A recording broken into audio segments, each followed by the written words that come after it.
The Great Hall of the Galactic Council was filled with noise and angry voices. Representatives from hundreds of different alien species sat in their seats, all talking at once. The air was thick with tension as translators worked overtime to make sense of all the different languages being spoken. Ambassador Hyun-Soo sat quietly in the human section. He was a tall man with gray hair and calm eyes. He wore simple blue robes that marked him as a representative of Earth. Unlike the other aliens who were shouting and waving their arms, Hyun-Soo just sat and waited. At the front of the hall, War Prime Tekvar stood on the speaking platform. He was a massive reptilian creature with green scales and yellow eyes. His species, the Vekthari, were known throughout the galaxy as fierce warriors. Tekvar's voice boomed through the hall as he spoke. For too long the humans have taken what should belong to stronger species, Tekvar declared. His forked tongue flicked out as he spoke. They control the best trade routes. They have the richest planets. They act like they own the galaxy, but they are weak. Many aliens in the crowd nodded and made sounds of agreement. The Vekthari had been building support for this moment for years. They had convinced other species that humans were getting too much power and respect. The Vekthari Empire formally declares war on the human species, Tekvar announced. We will take their worlds. We will show the galaxy what real strength looks like. The hall erupted in chaos. Some aliens cheered. Others looked worried. A few species who were friends with humans stood up to protest, but their voices were drowned out by the noise. Through it all, Hyun-Soo remained perfectly still. He did not look surprised or scared. Instead, a small smile appeared on his face. It was not a happy smile or a sad smile. It was something else entirely. Something that made the aliens sitting near him feel uncomfortable without knowing why. Tekvar noticed Hyun-Soo's reaction and felt angry. You smile, human? Do you not understand? My empire has 10,000 warships. We have conquered 100 worlds. What does your peaceful species have to fight us with? Hyun-Soo stood up slowly. The hall began to quiet down as everyone wanted to hear what the human would say. He walked to his speaking booth and activated the communication system. War Prime Tekvar, Hyun-Soo said in a calm voice. I thank you for this formal declaration. It makes things much simpler for us. He then pressed a button on his communication device. Admiral Da-un, this is Ambassador Hyun-Soo. Please inform Earth Command that the vacation is over. The message was simple, but something about the way Hyun-Soo said it made the entire hall fall silent. Even Tekvar seemed confused by the human's strange calmness. Across the galaxy, the message reached Earth's capital city of Neo-Sol. The city was beautiful, with tall crystal towers reaching toward the sky. Gardens and parks covered most of the ground between buildings. Rivers ran clean and clear through the city center. It looked like a paradise world, not the home of a species about to go to war. President Boram sat in her office at the top of the tallest tower. She was a middle-aged woman with kind eyes and a gentle smile. When she received Hyun-Soo's message, she did not look surprised. She turned to her aide, a young man named Jae-min. Send word to the keepers, she said quietly. It is time to open the vaults. Jae-min nodded and left the room quickly. Boram turned to look out her window at the peaceful city below. Children were playing in the parks. People were walking slowly along the garden paths. No one looked worried or afraid. They trusted their leaders to protect them. Deep beneath the Earth's surface, in places that had been sealed for thousands of years, ancient machines began to wake up. Lights that had not shone for 3 millennia started to glow. Computer systems that had been sleeping longer than most species had existed began to run their programs again. The keepers were old humans who had spent their entire lives guarding these secret places. They wore simple white robes and spoke in quiet voices. They had been waiting for this day, though they hoped it would never come. Keeper Sang-ho stood before a massive metal door that was covered in warning signs written in the old human language. The signs warned about dangerous things that should never be released. He placed his hand on a scanner and the door began to open with a deep, rumbling sound. 3,000 years of peace. He whispered to himself. I wonder if the galaxy will understand what that really meant. Back in the Galactic Council Hall, Tekvar was getting more angry by the minute. The human's calm reaction was not what he expected. He wanted to see fear. He wanted to see humans begging for mercy. You think your pretty words will save you? Tekvar roared. In 1 month my fleets will reach your worlds. Your people will learn what happens when they anger the Vekthari. Hyun-Soo's smile grew a little wider. WarPrime, I believe there has been a misunderstanding. You see, humanity has indeed been living in peace for 3,000 years, but you assume this peace came from weakness. He paused and looked around the hall at all the alien faces watching him. What if I told you that our peace came from the opposite? What if we chose peace not because we could not fight, but because we had become too good at it? Some of the aliens began to whisper among themselves. Thekvar made a sound of disgust. Lies, he shouted. Humans are traitors and diplomats. You build gardens, not weapons. You write poetry, not battle plans. That is true, Hyunsu agreed. We do love our gardens and our poetry. But tell me, WarPrime, what do you think we were doing for the 2,000 years before we met the rest of the galaxy? For the first time, Thekvar looked uncertain. The official record said that humans had always been peaceful. They had joined the Galactic Council as traitors and had never shown any military strength. We were learning, Hyunsu continued. Learning about the universe, learning about physics and chemistry and biology, learning about the fundamental forces that hold reality together. And yes, learning about war. The hall was completely silent now. Even the translator machines seemed to be holding their breath. The question, WarPrime, is not whether humanity can fight. The question is whether we should. And after 3,000 years of choosing not to, you have made that choice for us. Hyunsu bowed politely to the assembly, as if he had just announced the weather rather than accepted a declaration of war. As he walked out of the hall, aliens from dozens of species watched him go. Many of them were beginning to feel like they had just witnessed something important, though they could not say what. Thekvar stood on his platform, feeling less confident than he had when the day began. The human's words echoed in his mind as he watched the door close behind Hyunsu. Somewhere in the back of his warrior's brain, a small voice was asking a very uncomfortable question. What if the humans had been holding back? The emergency session of the Galactic Council was the largest gathering in the organization's history. Representatives from over 300 species filled the Great Hall, all of them trying to understand what they had just witnessed. The air was thick with tension and confusion, as translators worked overtime to handle dozens of different languages being spoken at once. Ambassador Hyunsu stood at the central podium, looking as calm and peaceful as he had during the original declaration of war. Behind him, massive holographic displays showed footage from the recent battle, if it could still be called a battle. The images showed Vectari warships being transformed into art galleries, enemy fleets trapped in impossible geometric shapes, and weapons that seemed to rewrite the laws of physics themselves.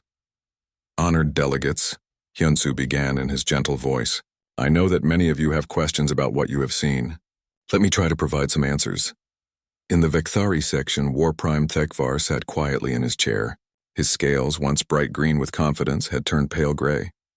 Next to him sat several of his former commanders, all of whom now seemed more interested in discussing poetry than military strategy.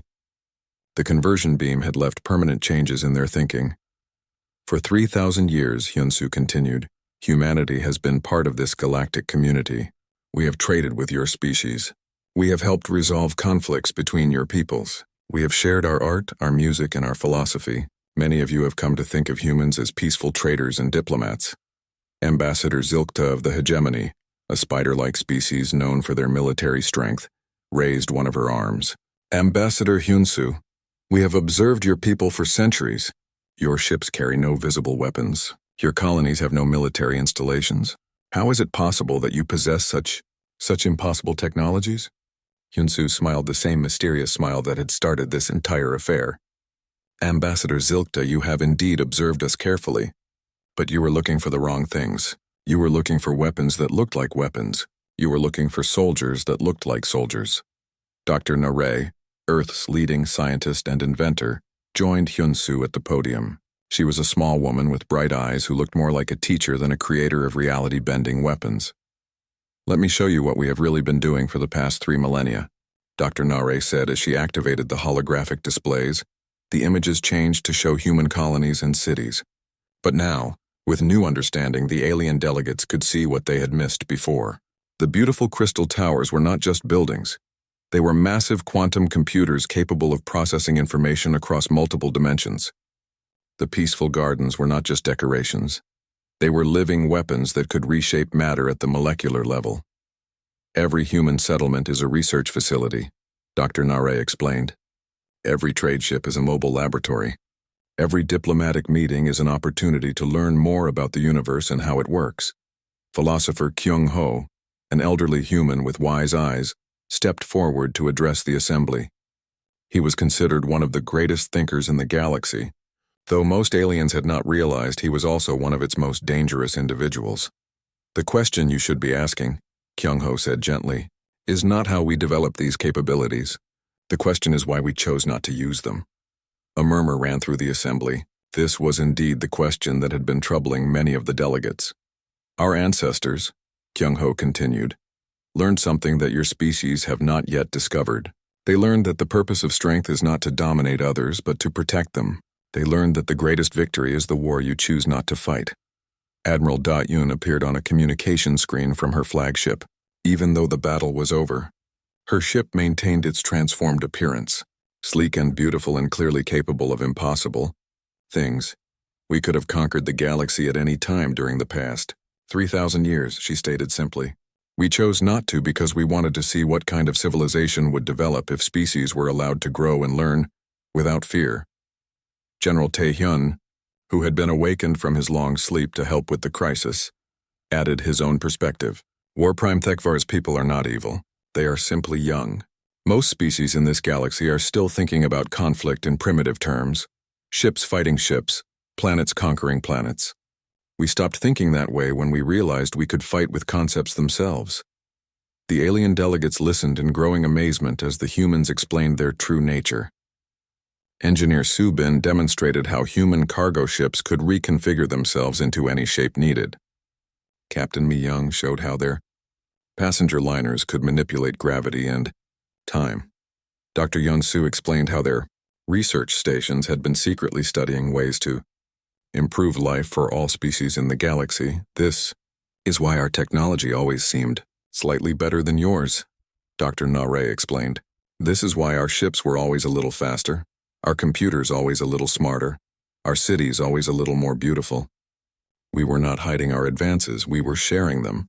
But we were sharing them as improvements to civilian life, not as military advantages. Warprime Thekvar stood up slowly. The transformation he had undergone made it impossible for him to feel anger anymore. But he could still experience wonder and curiosity. Human ambassador, he said in a voice very different from the aggressive roar he had used before. I must ask, what happens now? My people declared war on you believing you were weak. We have learned that you are something else entirely. Will you now conquer our worlds as we intended to conquer yours? The question hung in the air. Every delegate in the hall waited for Hyun-Su's answer. Warprime, Hyun-Su replied gently. Do you understand now why we chose peace? He gestured to the displays showing the transformed Vectari ships, vessels that had been instruments of war and were now floating galleries of art and beauty. We do not want your worlds, Hyun-Su continued. We do not want to rule over other species.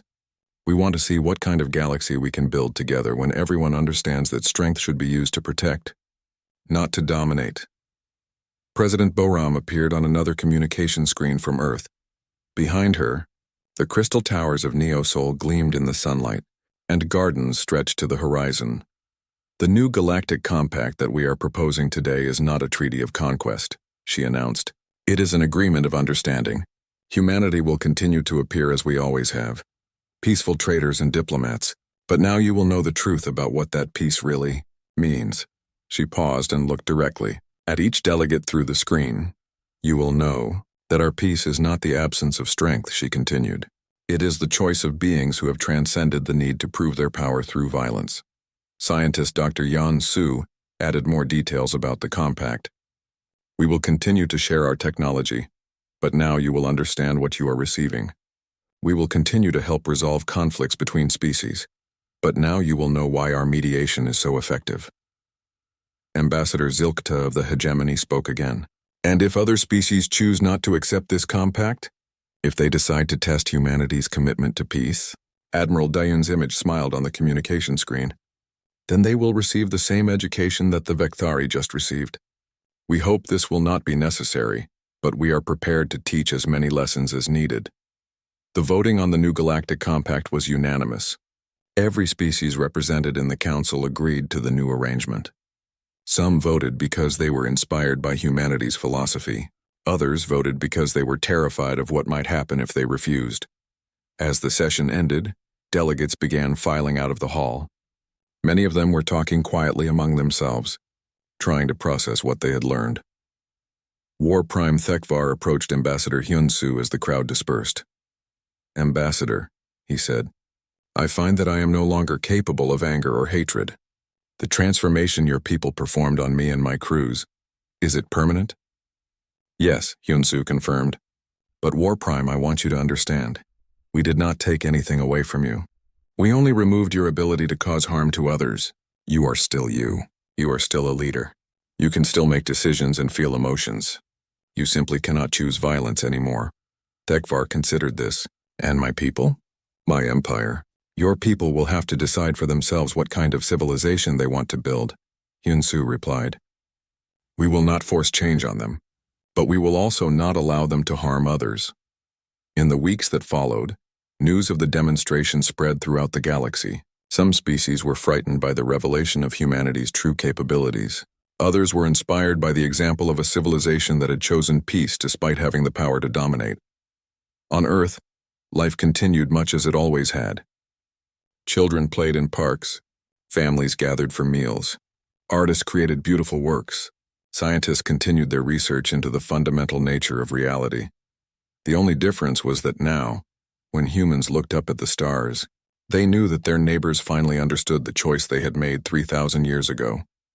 In her office in Neo Seoul, President Boram turned to her aide Jae-min. Dr. Seok-jin stood in the emergency meeting room deep inside Earth's government building. Around the table sat the most important leaders of humanity. The room was simple and white, with no decorations except for a single painting of Earth from space. Seok-jin was the galaxy's leading expert on human history. He was a thin man with wise eyes who had spent his whole life studying the past. Today he had been called to tell these leaders about secrets that most humans had forgotten. 3,000 years ago, Seok-jin began, humanity almost destroyed itself. We call it the War of Ashes because that is all that was left when it ended. He pressed a button, and holographic images appeared above the table. The images showed Earth as it had been long ago. Instead of the beautiful gardens and crystal cities of today, the planet was covered in smoke and fire. Oceans boiled. Continents had been split apart. The sky was black with ash. This war was not like the small conflicts that happen between alien species today, Seok-jin continued. This was total war. Every human fought. Every piece of technology was turned into a weapon. We did not just fight on land or in space. We fought through time itself. We fought in other dimensions. We fought with the basic forces of the universe.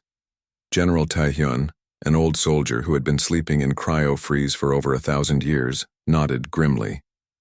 I remember the last days of that war. We had weapons that could destroy entire star systems. We had soldiers who could move faster than light. We had computers that could predict every possible future and choose the one that would cause the most damage to our enemies. Captain Yu Jin of the Historical Archives added more details. Our ancestors developed something called reality warfare. They could change the laws of physics in small areas. They could make gravity work backwards. They could make time move sideways. They could convince atoms to stop existing. The leaders around the table listened in amazement. Most of them had heard stories about the old days, but they thought they were just legends. Why did the war end? Asked Defense Minister Il-sung. Because we scared ourselves, Seok-jin answered. Near the end of the war, both sides developed something called the Final Protocol. It was a weapon that would not just destroy the enemy. It would destroy the concept of existence itself, not just in our universe, but in every possible universe that could ever exist. The room was quiet for a long moment. The weight of those words settled on everyone present. Our ancestors realized they had gone too far, Seok-jin continued. They saw that they had become so good at war that they could destroy everything that had ever existed or ever would exist. So they made a choice. General Taehyun stood up and walked to the window. Outside he could see families walking through parks and children playing games. They chose to stop, he said, not just to end the war but to end warfare itself. They sealed away all the weapons. They destroyed the plans in the factories. They even erased most of the knowledge from people's minds. But they kept some records, Captain Yujin added, hidden deep underground, guarded by the keepers. They wanted future generations to remember what we were capable of, in case we ever needed that knowledge again. Dr. Seok Jin activated another hologram. This one showed the early days after the war ended. When our ancestors finally met other alien species, they made a decision. They would present humanity as a peaceful race. They would hide what we had been and focus on what we wanted to become. It was not a lie, President Boram said from her seat at the head of the table. We really did want peace. We really were tired of war, but we never stopped being able to fight. On the other side of the galaxy, normal humans were going about their daily lives. In the city of New Busan, a teacher named Minho was explaining history to his students. His daughter So Young sat in the front row listening carefully. Why did our ancestors choose peace, Father? So Young asked during the lesson. Minho smiled at his daughter. Because they learned that the strongest warriors are those who do not need to fight. The children in the class nodded, but they did not really understand. They had grown up in a world where problems were solved with words, not weapons. They knew that humans were good at trading and making friends with aliens. They did not know about the other skills humans possessed. In the government building, the meeting continued. General Taehyun had returned to his seat and was explaining more about the old military. We did not just have better weapons, he said. We had better soldiers. Human beings learned to use their brains in ways that other species never imagined. We could think in multiple timelines at once. We could process information faster than quantum computers. We could coordinate attacks across entire galaxies with perfect timing. And now? Asked Minister Il-sung. Now we use those same abilities to grow better gardens and write better music, Taehyun replied. But the abilities are still there. Dr. Seok Jin showed them more images from the archives. These showed the early meetings between humans and other alien species. In every picture, the humans looked peaceful and friendly. The aliens looked strong and confident. We let them think they were the superior warriors, Seok Jin explained. We traded with them. We shared our art and our philosophy. We helped them solve problems between their species. We became known as the peacekeepers of the galaxy. And all this time, we were the most dangerous species anyone had ever encountered, Captain Yujin added. President Boram stood up and walked to a cabinet in the corner of the room. Inside was a small crystal device that glowed with a soft blue light. This is a communication device, she said. It can send messages instantly to any point in the universe. It can also do other things that our alien friends would not understand. She held the device carefully as if it were very precious. For 3,000 years, we have used devices like this only for peaceful purposes. We have hidden their true capabilities. We have pretended that our technology is simple and harmless. General Taehyun looked at the device and remembered similar tools from the old war. That device could rewrite the quantum structure of an entire planet, he said quietly. Yes, Boram agreed. But instead we use it to send birthday messages to our grandchildren. The meeting was interrupted by a soft chime. A message had arrived from Ambassador Hyun-soo at the Galactic Council. The Victari have made their declaration official, Boram announced after reading the message. They plan to attack our outer colonies in 30 days. The room was quiet again. These humans had lived their entire lives in peace. The idea of war seemed strange and terrible to them. What do we do? Asked Minister Il-sung. Boram looked around the table at each face. These were good people who had spent their careers helping others and building a better society. Now they had to make decisions about war. We remind the galaxy why we chose peace, she said finally. And we hope that this lesson does not need to be repeated. Dr. Seok Jin closed his presentation files and gathered his materials. As he prepared to leave, he turned back to the group. The Vecthari think they are about to fight traitors and diplomats, he said. They have no idea they just declared war on the species that once held the power to unmake reality itself. Outside the government building, life in Neo Seoul continued as normal. People went to work and school. Children played in parks. No one looked worried or afraid. But deep underground in the sealed vaults that had been closed for 3 millennia, ancient machines were slowly coming back to life. The vacation was indeed over. The battle lasted exactly 47 minutes, though calling it a battle was not quite accurate. It was more like a physics demonstration that happened to involve warships.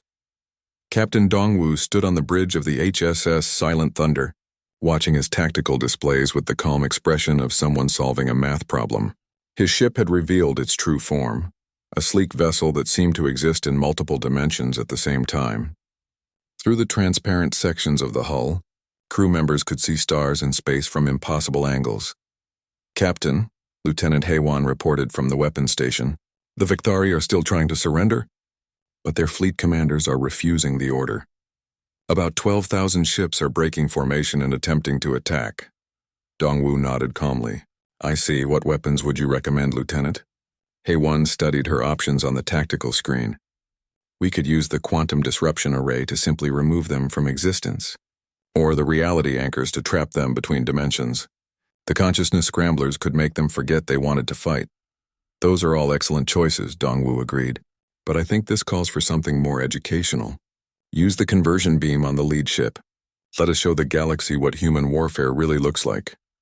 The conversion beam was not like any weapon the Victari had ever encountered. It did not explode or burn or tear holes in ships. Instead, it reached into the basic structure of reality and changed what things were supposed to be. The beam struck the Victari command cruiser Blood Drinker, a massive warship designed to terrorize enemies. For a moment, nothing seemed to happen. Then the impossible began.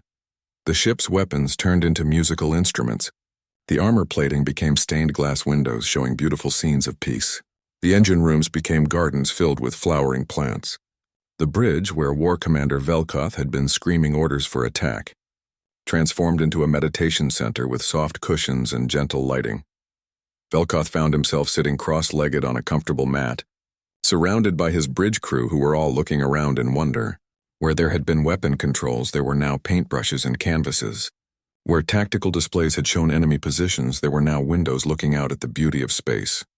What happened to us?" Velkoth whispered. Engineer Subin's voice came over the communication system, though the speakers now sounded like wind chimes.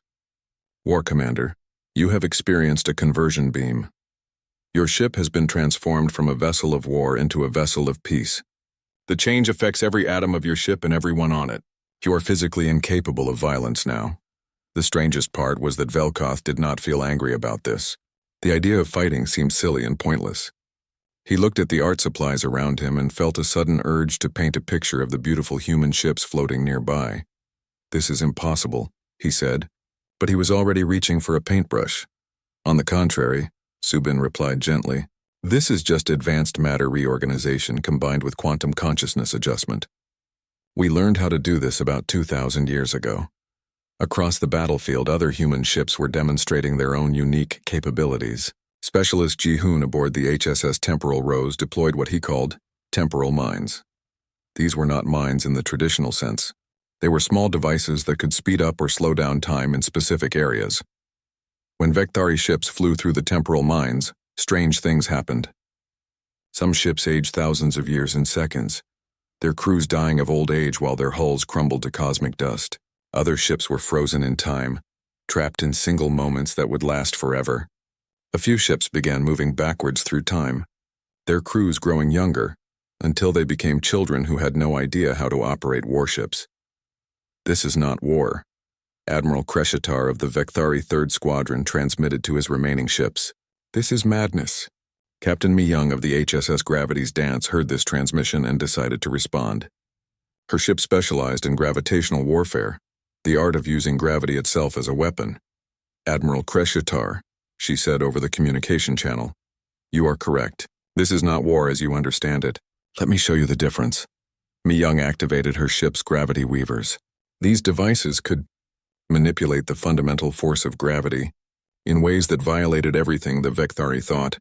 They knew about physics. Admiral Kreshitar watched in horror as his flagship was gently twisted into the shape of a Klein bottle, a three-dimensional object that had no inside or outside. His ship existed, but it existed in a way that was geometrically impossible. His crew could move around normally inside the ship, but they could never leave it because there was no outside for them to go to.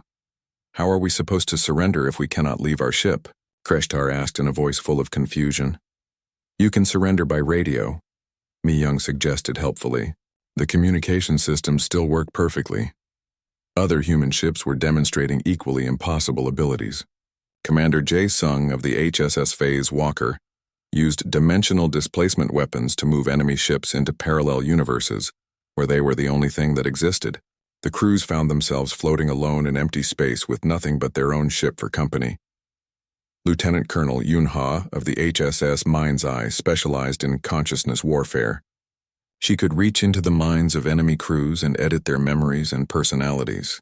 Vecthari warriors suddenly remembered being pacifist philosophers. Aggressive admirals became gentle teachers who wanted to share poetry with everyone. "This is not fighting," observed Dr. Yansu from the research vessel HSS Curiosity. "This is art." Dr. Yansu was not officially part of the military, but her ship carried some of the most advanced human technology. As a scientist, she was interested in testing theories that could only be explored during actual combat. "Captain," her assistant researcher Jinho reported, "the Vecthari are trying to retreat to hyperspace. Should we let them go?" "Oh no," Dr. Yansu said with the enthusiasm of someone who had just thought of an interesting experiment. "Let us see if our hyperspace nets are working properly." The hyperspace nets were a recent invention. They could trap ships in the space between normal space and hyperspace, a place that was not quite real but not quite imaginary either. Ships caught in the nets would find themselves in a gray void where time moved strangely, and the laws of physics were more like suggestions. As the Vecthari ships tried to escape, they found themselves caught in these nets. They could see their destination, but they could never reach it. They were trapped in transit forever, like insects in amber. "Please," transmitted WarPrime Thekvar from his flagship, which had somehow been turned into a mobile art gallery. "We surrender completely. We yield all our territories. We will pay any tribute you demand. Just please stop demonstrating your weapons." Admiral Dayun considered this request seriously. Around her, the human fleet had barely exerted itself. Most of their weapons had not even been fired. They had used only the gentlest and most educational of their capabilities. "WarPrime," she replied, "I appreciate your surrender, but I am afraid we have not finished our demonstration yet. You see, there are representatives from other alien species watching this battle. We want to make sure they understand the lesson." Commander Wu Jin brought up a list on his tactical display. "Admiral, we still have the entropy cannons, the paradox missiles, the reality bombs, and the existence erasers. Oh, and the crew has been asking if they can test the new concept destroyers." "What do concept destroyers do?" Thekvar asked, though he was not sure he wanted to know. "They destroy ideas," Daoun explained. "For example, we could destroy the concept of enemy from your fleet's reality. You would still exist, but the idea of being opposed to us would simply stop being possible for you to think." Thekvar felt his mind trying to understand this and failing completely. "You can destroy thoughts?" "Thoughts, emotions, abstract concepts, mathematical relationships," listed Engineer Subin. "We can unmake the idea of red, so that the color simply stops existing for specific people. We can destroy the concept of distance so that enemy fleets find themselves unable to be far away from us." Captain Dongwu decided to add his own explanation. "WarPrime, imagine if we destroyed the concept of victory from your military. Your soldiers would still want to fight, but they would be unable to understand what they were trying to achieve. The Vecthari fleet had stopped all aggressive actions. Most of the ships were now drifting helplessly, their crews trying to understand what they had gotten themselves into. We thought we were declaring war on traitors," Thekvar said quietly. "You were," Admiral Dayun confirmed. "But you forgot that we have been trading with the fundamental forces of the universe for 3,000 years. We have been buying and selling abstract concepts. We have been negotiating with mathematics itself." She gestured to the human fleet around her. Each ship was a work of art and a weapon of unimaginable power. "The question now, WarPrime, is what kind of peace treaty you would like to sign. We can offer several options depending on how thoroughly you would like your empire to be reformed." As the battle officially ended, observers throughout the galaxy tried to write reports about what they had witnessed. Most of them gave up after. The Vecthari First Fleet moved through space like a dark cloud of metal and death. 50,000 warships flew in perfect formation, their weapons ready for battle. Each ship was massive, built for one purpose: to destroy enemies and conquer worlds. WarPrime. Thekvar stood on the bridge of his flagship, the Endless Fury. The ship was 3 kilometers long and covered in armor that could stop nuclear missiles. Through the large windows, he could see his fleet stretching out in all directions. It was the largest military force the Vecthari had ever assembled. How long until we reach human space? Thekvar asked his navigation officer. 6 hours, WarPrime, the officer replied. Our scouts report that the border systems have only civilian ships and trading stations. No military defenses detected. Thekvar smiled, showing his sharp teeth. Of course they have no defenses. Humans are sheep pretending to be wolves. They think their words and treaties will protect them. Around him, his bridge crew prepared for battle. They checked weapon systems and shields. They reviewed attack plans that had been months in the making. Everyone was confident that this would be an easy victory. Lieutenant Kreltar looked up from his sensor station with a confused expression. WarPrime, I'm detecting something strange. What is it? Thekvar demanded. There appears to be a single human ship approaching our position. It is requesting permission to communicate. Thekvar laughed loudly. One ship? Are they sending us their surrender already? On the main screen, the image of the approaching human vessel appeared. It looked like a diplomatic ship. Smooth white hull, no visible weapons, small enough to fit inside one of the Vecthari cruisers. Open a communication channel, Thekvar ordered. Let us hear what these cowards have to say. The screen changed to show the bridge of the human ship. A woman in a blue uniform stood in the center. She had short black hair and calm eyes. Her name tag read Admiral Dayun. WarPrime Thekvar, she said in a polite voice. I am Admiral Dayun of the Human Defense Corps. You are currently trespassing in human space. I am required to give you 30 seconds to turn around and leave. The entire Vecthari bridge erupted in laughter. Thekvar had to wipe tears from his eyes. Admiral, he said when he could speak again, I have 50,000 warships. You have, what? One small diplomatic vessel? Are you planning to bore us to death with poetry? Dayun's expression did not change. WarPrime, I think there has been a misunderstanding. You are thinking about this in the old way. Let me show you how humans approach military problems. She turned to someone off-screen. Commander Wu Jin, please activate the resonance protocol. Resonance protocol? Thekvar repeated. What is that supposed to mean? You will see, Da-Un replied. Suddenly, alarms started going off all over the Vecthari flagship. Sensor Officer Kreltar stared at his displays in shock. WarPrime, he shouted. I am detecting massive energy signatures throughout the system. They are coming from everywhere. On the main screen, Thekvar watched something impossible happen. The small human diplomatic ship began to change. Its smooth white hull flowed like liquid, reshaping itself into something sleek and dangerous. Weapons appeared from nowhere. The ship grew larger and more threatening by the second, but that was not the most frightening part. All around the Vecthari fleet, other objects were changing too. What had looked like cargo ships revealed themselves to be warships. Trading stations unfolded into massive defense platforms. Even small passenger shuttles transformed into fighters that moved faster than anything Thekvar had ever seen. How many ships do they have? Thekvar whispered. Sir, Kreltar replied in a shaking voice. I count over 100,000 vessels. And WarPrime, these energy readings, these are not normal ships. Admiral Dayun's voice came over the communication system again. WarPrime, let me explain something about human military doctrine. We do not build separate civilian and military fleets. Every human ship is both. Every trade vessel can become a warship. Every passenger liner can become a troop transport. Every cargo hauler can become a weapons platform. Commander Wu Jin appeared next to Da-Un on the screen. He was a young man with serious eyes. For 3,000 years, every ship we built has carried defensive systems that your sensors cannot detect. Every human has basic military training. Every colony has hidden weapons. Thekvar felt his confidence starting to crack. This is impossible. Our spies have been watching human space for decades. We know what your ships can do. Your spies saw what we wanted them to see, Da-Un explained patiently. Tell me, WarPrime, in all your observations of human space, did you ever wonder why our cargo ships could carry so much? Why our passenger ships were so fast? Why our mining operations could work in the hearts of stars? The truth was starting to dawn on Thekvar. The humans had not been hiding their military. They had been disguising it as something else.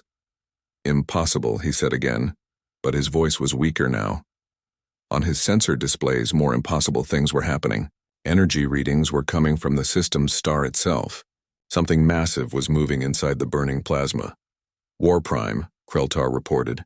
Something is emerging from the star. It is larger than our entire fleet.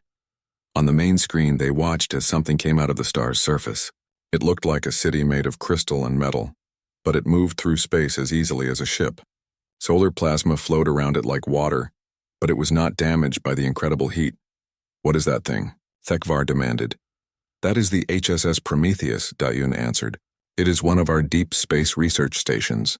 For the past 1,000 years, it has been studying stellar mechanics from inside your local star. The crew has been developing new technologies using the star's energy. The massive structure was now visible to the entire Vekthari fleet. It was beautiful and terrifying at the same time. Weapons that defied physics emerged from its hull. Energy fields that bent space itself surrounded it like armor. "Research station?" Thekvar repeated. "Yes," Dayun confirmed. "We have been using this time of peace to learn about the universe. While other species have been perfecting old forms of warfare, we have been discovering entirely new ones." Captain Dongwu of the HSS Silent Thunder contacted the fleet. His ship had been disguised as a medical vessel, but now it showed its true form, a sleek predator that seemed to exist in several dimensions at once. "Admiral Dayun," he reported, "all ships are ready. Quantum disruption arrays are charged. Reality anchors are in position. Consciousness scramblers are standing by." "Very good, Captain," Dayun replied. "Hold position for now." Thekvar did not understand most of those words, but they sounded very frightening. "What are quantum disruption arrays?" he asked, though he was not sure he wanted to know the answer. "They unmake things," Dayun explained simply. "Not destroy them. Unmake them. The atoms forget they were ever connected to each other." Lieutenant Heiwan from the Silent Thunder added more information. "Reality anchors prevent enemies from existing in this dimension. Consciousness scramblers edit memories and thoughts. We have many other tools, but these are the simplest ones." Thekvar looked around his bridge at his crew.